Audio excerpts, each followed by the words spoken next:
Anna and Chris were asked to design a bridge to span the ship canal between the Lowry and the Imperial Institute North. They were particularly asked to go and produce an interesting bridge. They decided to produce this folding design, which I think most people would agree is an interesting solution to the problem. The idea was not entirely original.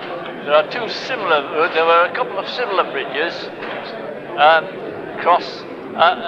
in use in the Chicago elevated railway system. They were not entirely successful, and I don't think they're there any longer. They did clank and groan a lot. And there is also another, even more complicated one in 3 sections in Kiel. Unfortunately, that is a bit too complicated to make a kind of model of it. I decided to make this model because I was particularly interested in their design. And it was originally built with just the standard Meccano auto reversing mechanism, which it still has, which can be used when the computer isn't available. Now it is being converted to be operated by a computer.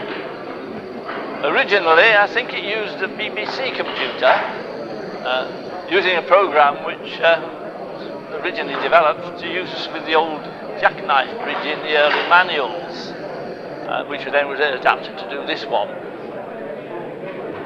And as you can see, the computer controls both the lifting of the bridge, the gates, and also it works the traffic lights as well.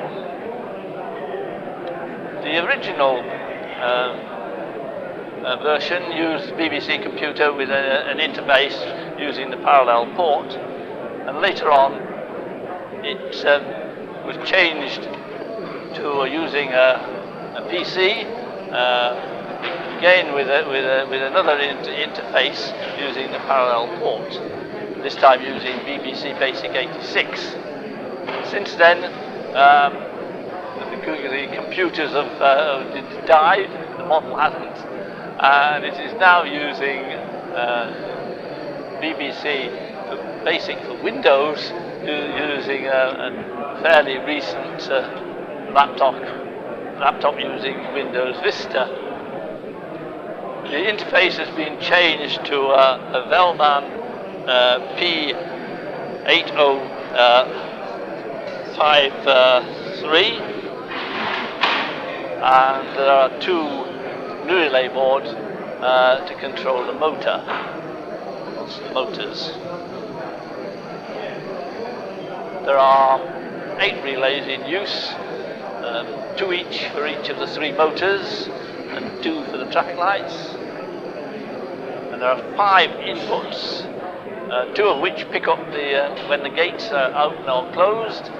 Another one detects whether the bridge is open or closed, and another one counts the number of revolutions of the motor control lifting and lowering the bridge.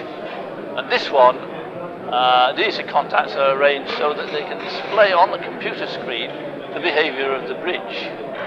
And so you can watch the bridge go up and down both in real life and on the computer screen.